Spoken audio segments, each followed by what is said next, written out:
Hadirin yang dirahmati Allah Subhanahu wa taala. Hari ini Jumat 27 Dzulhijjah 1442 Hijriah. Ini bermakna kita berada di penghujung tahun Hijriah. Beberapa hari lagi kita akan menyambut awal Muharram atau tahun baru Islam. Bulan Muharram adalah bulan kemenangan para nabi dan rasul-rasul Allah Subhanahu wa taala. Di antaranya adalah Nabi Adam, Nabi Nuh, Nabi Ibrahim, Nabi Musa dan Nabi Yusuf, Nabi Ayub dan Nabi Isa, serta nabi yang terakhir Nabi Muhammad sallallahu alaihi wasallam. Di mana kemenangan itu adalah kemenangan dalam menegakkan kalimat tauhid, dalam menyebarkan dakwah tiada Tuhan selain Allah Subhanahu wa taala. Memberi pengakuan bahwa Allah itu Esa, Allah itu tunggal, Allah itu satu, Allah itu berkuasa terhadap apapun, Allah itu yang menciptakan, dan selain Allah adalah yang diciptakan, yang dhaif, yang lemah, bergantung kepada Allah Subhanahu wa taala. Tajuk khutbah kita pada siang hari ini adalah Manhaj Rabbani Ummah Berkualiti. Sambutan Ma'al Hijrah yang insya Allah akan kita raihkan pada 10 Agustus 2021 bersamaan dengan 1 Muharram 1443 Hijriah pada tahun ini, pastinya lebih bermakna dengan perubahan dan penghijrahan yang terjadi saat ini. Keadaan ini secara tidak langsung membuktikan sambutan Ma'al Hijrah yang diadakan saban tahun adalah sangat relevan dan bertepatan bila dikaitkan dengan ruang dan waktu pada masa sekarang dan pada bila-bila masa yang akan datang. Apabila dapat diambil ibrah daripada peristiwa hijrah Rasulullah sallallahu alaihi wasallam dan para sahabat baginda radhiyallahu anhum. Inilah peristiwa yang hebat. Betapa ketika itu orang-orang beriman menunjukkan kualiti iman yang betul-betul unggul dan sempurna. Bagaimana mungkin orang meninggalkan kampung halamannya, orang meninggalkan keluarganya yang tidak mau berhijrah, tak beriman dengan Rasulnya, meninggalkan harta bendanya, meninggalkan semua yang dimilikinya di Mekah ketika itu. Belum lagi kalau digambarkan perjalanan mereka menanggung risiko kalau ketahuan akan dibunuh oleh orang-orang kafir. Belum lagi kalau memikirkan perjalanan mereka dari Makkah menuju Madinah, jalan kaki di padang pasir yang panas begitu, kurang lebih 450 km. Anda boleh bayangkan bagaimana kualiti iman ketika itu. Yang mereka itu yakin bahwa perintah Rasulullah sallallahu alaihi wasallam, perintah Allah Subhanahu wa taala wajib ditaati dan diikuti. Apapun keadaannya pasti akan memberikan manfaat dan keuntungan, meskipun berat dan beban yang dipikul oleh mereka. Mereka yakin bahwa apa yang ditinggalkannya itu akan diganti oleh Allah Subhanahu wa taala.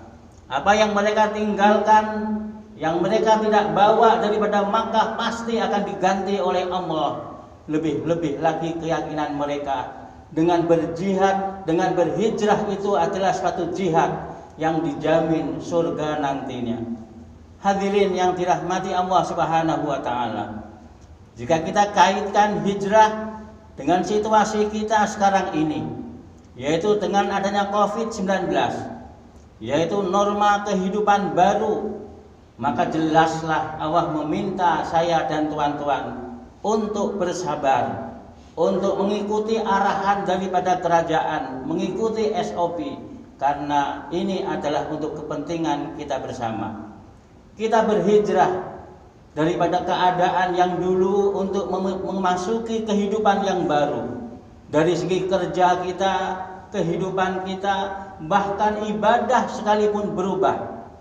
Yang mana dulu dengan mudah kita boleh sholat berjamaah, namun kali ini terpaksa terhad, siapa yang lambat dia tidak akan dapat. Yang dulu saf kita berdekatan, satu sama lain sekarang terpaksa dipisahkan demi untuk keselamatan. Meskipun begitu berat dan beban yang kita tanggung, namun kita tetap bersabar dan bertawakal serta berdoa. Yang penting kita yakin bahwa pihak berkuasa atau kerajaan yang memberikan SOP itu sudah bermusyawarah dan sudah berpikir yang sebaik-baiknya untuk kepentingan kita bersama. Hadirin yang dirahmati Allah Subhanahu wa taala.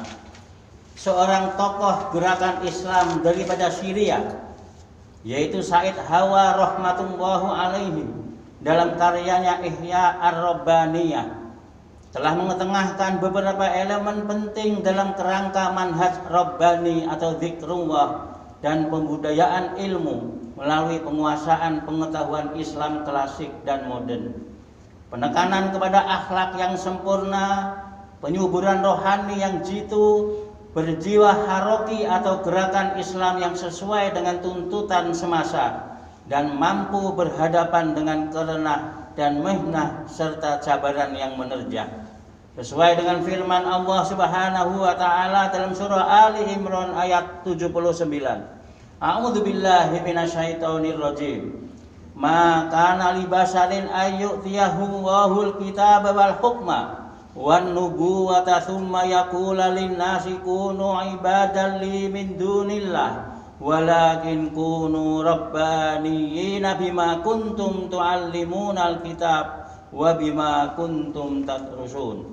Yang bermaksud, tidaklah patut bagi seorang manusia yang Allah berikan kepadanya kitab agama dan hikmat serta pangkat nabi, kemudian dia tergamak mengatakan kepada orang ramai, hendaklah kamu menjadi orang yang menyembahku dengan meninggalkan perbuatan menyembah Allah. Tetapi sepatutnya dia berkata, hendaklah kamu menjadi orang Rabbaniyin yang hanya menyembah Allah Ta'ala dengan ilmu dan amal yang sempurna. Karena kamu senantiasa mengajarkan isi kitab itu dan karena kamu selalu mempelajarinya. Seterusnya beliau menekankan bahwa golongan Rabbani itu pastinya melaksanakan dasar amal ma'ruf dan nahi mungkar. Firman Allah dalam surah Al-Maidah ayat 63. Laula yanhahumur rabbaniyuna wal ahbar an qaulihimul isma wa aqlihimus suh labi sama kanu yasnaun. Maksudnya, alangkah baiknya kalau ketua-ketua agama dan pendeta-pendeta mereka melarang mereka daripada mengeluarkan perkataan-perkataan yang dusta dan memakan yang haram. Sesungguhnya amatlah buruk apa yang telah mereka kerjakan. Hadirin sidang Jumat kaum muslimin yang dirahmati Allah Subhanahu wa taala. Sebagai pengajaran atau ibrah yang boleh kita ambil daripada khutbah pada siang hari ini adalah yang pertama, menginsafi musibah yang terjadi dan melihatnya dari sudut yang positif.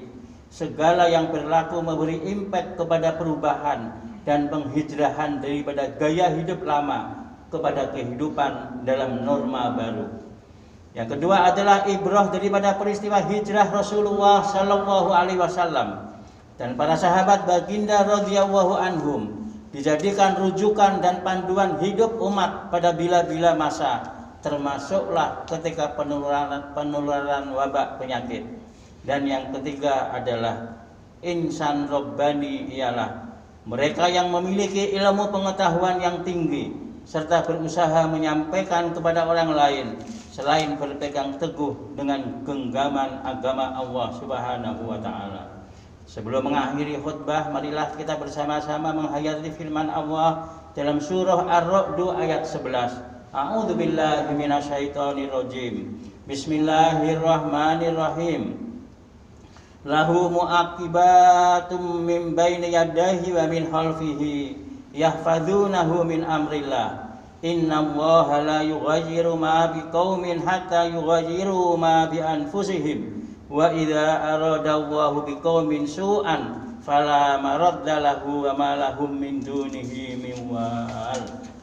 Bagi tiap-tiap seorang ada malaikat penjaganya silih berganti dari hadapannya dan dari belakangnya, yang mengawasi dan menjaganya dari sesuatu bahaya dengan perintah Allah. Sesungguhnya Allah tidak mengubah apa yang ada pada sesuatu kaum sehingga mereka mengubah apa yang ada pada diri mereka sendiri.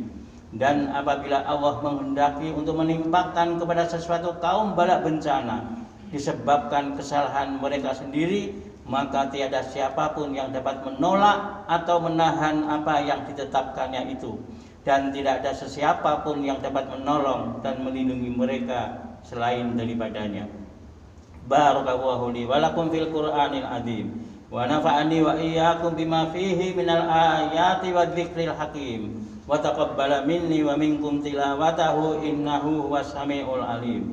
Aqulu qawli hadza wa astaghfirullahal azim li wa lakum wa lisairil muslimina wal muslimat wal mu'minina wal mu'minat fastaghfiruh innahu huwal ghafurur rahim.